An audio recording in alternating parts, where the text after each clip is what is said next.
സ്വന്തമായൊന്നുമില്ല, സർവ്വതും നിന്ദാനം. സ്വസ്ഥമായുറങ്ങിടാം സമ്പത്തിൽ മയങ്ങാതെ, മണ്ണിൽ സൗഭാഗ്യം നേടാനായാലും ആത്മം നഷ്ടമായാൽ ഫലമെവിടെ?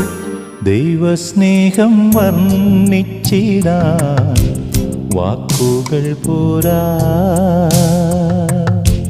നന്ദി ചൊല്ലി തീർക്കുവാനീ ജീവിതം പോരാ.